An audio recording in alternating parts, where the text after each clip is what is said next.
Hello everyone, it's just another sim guy here and we are back in iRacing. Thanks for joining me again, I hope you're enjoying the content. So I've done a week now in iRacing.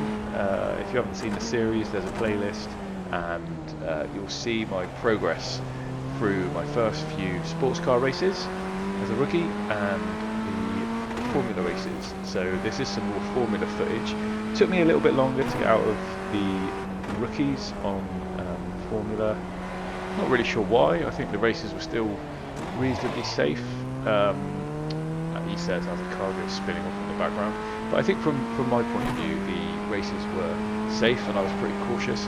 You'll see in the footage, there's times when I let off. I just, if I'm approaching someone and I could dive in, or I could try and get alongside and try my luck a little bit. I think my goals were clear and my objectives were safety rating, and I tried to keep that front and centre of all the races I did. Again, in the footage, as you'll see, that's happening in the background, most of my overtakes are when someone makes a mistake.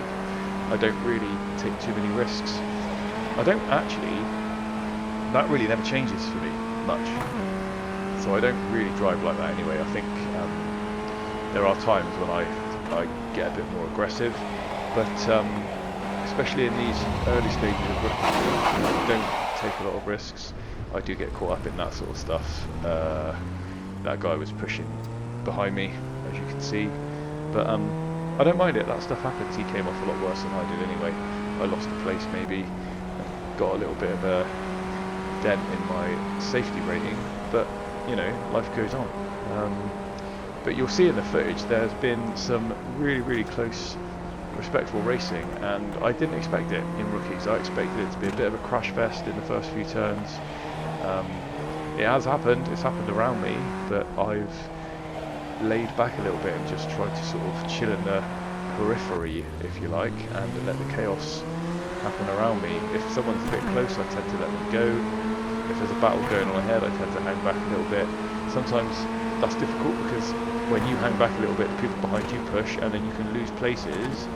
But what I generally find, and again, this isn't new, this isn't like groundbreaking, but what I find is if you're hanging back because the people ahead of you are getting a bit sort of bumpy, or it looks like there could be an accident happening, you hang back a bit, the guy behind you gets impatient, he goes up, he doesn't have the same mentality, so he'll get stuck in with the people that are already getting a bit too close, adds an extra car into the mix. At some point there's an accident and you can just sort of drive on by and gain the places without the risk.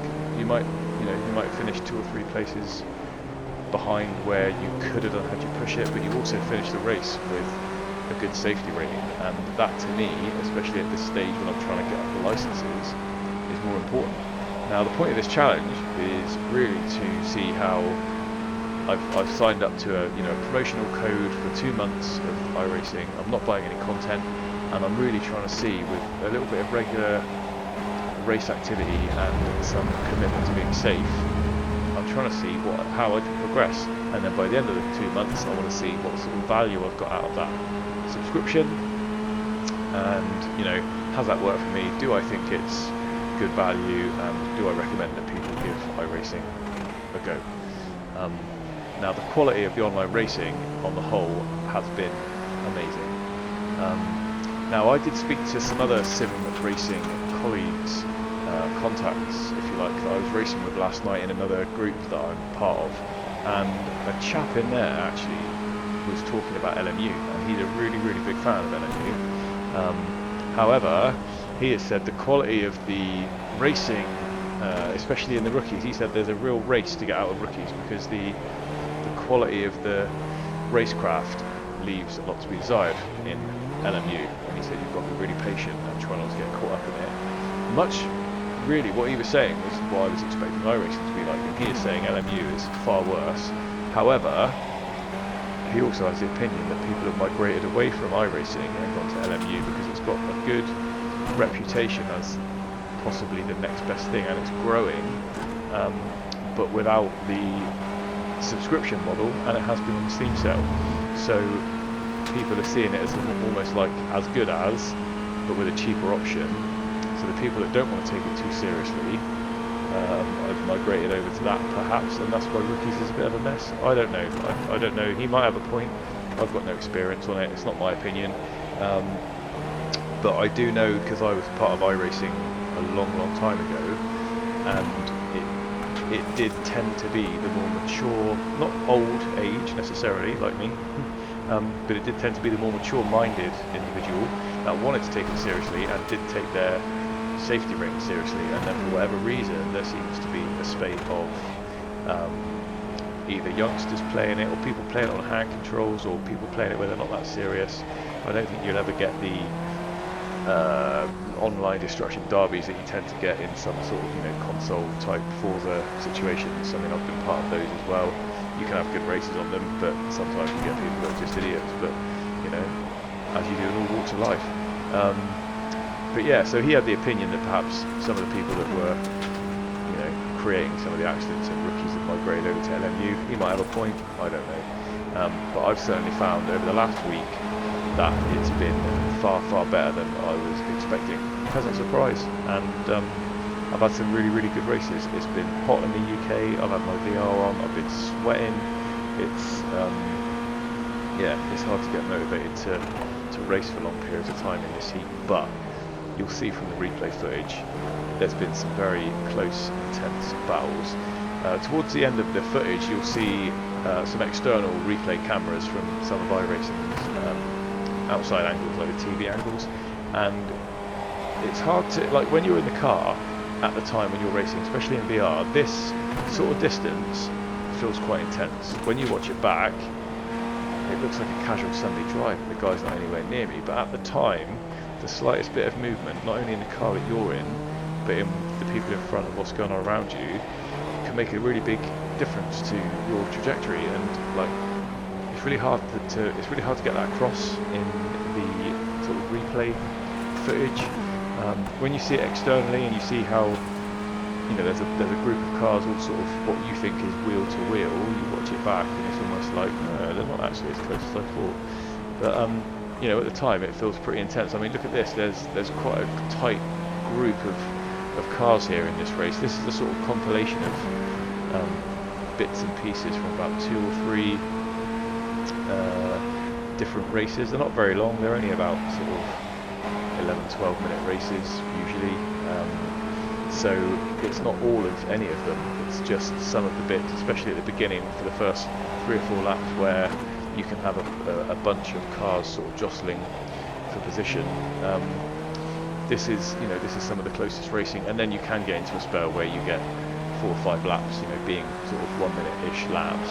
You can get 5 minutes of racing where you sort of nothing really changes. I mean, I much more enjoy this sort of aspect, chasing someone down, trying to make progress, than I do being in an open track where someone's chasing me because I don't know what it is. I tend to get complacent and then start thinking about the shopping or what's going on later on, and then all of a sudden I make a mistake. Especially if I get into first place, which doesn't happen very often, I must admit, but if I get into first place too early, oh man, I'm just like, I'm cooked.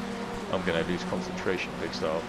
I need either someone pushing behind me to motivate me to concentrate, or I need to be chasing someone to concentrate. So that's on me. Hey, but you'll see by this footage, there was some good close racing going on, and what's really exciting is you've got one eye on the car in front to make sure he doesn't do anything that you're not expecting. You've got one eye on the guy behind that's constantly in your mirrors, because he could make a move at any point and that's going to affect what you do. So it really feels like an intense experience, even though when you watch it back it doesn't feel like these cars are moving particularly quickly. Anyway, I just wanted to share this. So I'm out of Rookies in both sports car and in Formula. It took me 2 races in sports cars, took me 5 I think in Formulas, driving the Ray FF 1600, and I had 1 go in the Formula V, which I have to say was a hell of a lot of fun, considering it drives about as fast as my lawnmower if I let it go. It was, it's brilliant. I think these slow cars do give way to some very close racing, and I think iRacing have got a lot of their structure nailed down really well. The Mazda And these formula cars, they are there to teach you racecraft, to teach you control, to teach you being used to cars being in close proximity. And you know, you can hot lap all you like, but you need cars on the track with you, making mistakes, making decisions. You need to go off the racing line and see how you handle that. You need to brake earlier or brake later than you normally do to see if you can still get around the corner. And that constant awareness of what's going on around you, and the ability to adjust to it without panicking and making a huge mistake is key to working your way up the licenses and being successful in racing. So iRacing have definitely got that bit right. Oh, you'll see there that guy gave me a little bit of a nudge, and it was all I could do to get control on the grass, which hasn't got a lot of traction. So yeah, anyway, towards the end you'll see there's a little bit of a replay reel with some music and some accidents that happen. None of them particularly fantastic, but just goes to show what's happening if people aren't concentrating and make mistakes. Anyway, I'll leave you to watch the crash highlights. I've been just another sim guy. It's been great updating you. I hope you're enjoying it, and I'll catch you on the next one. Peace.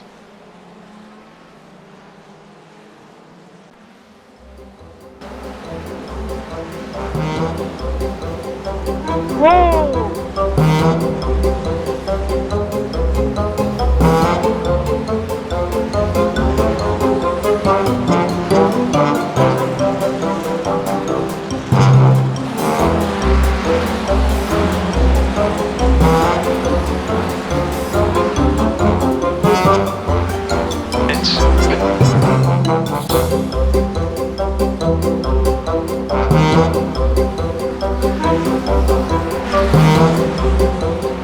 The next car is Mancuso, car number 5.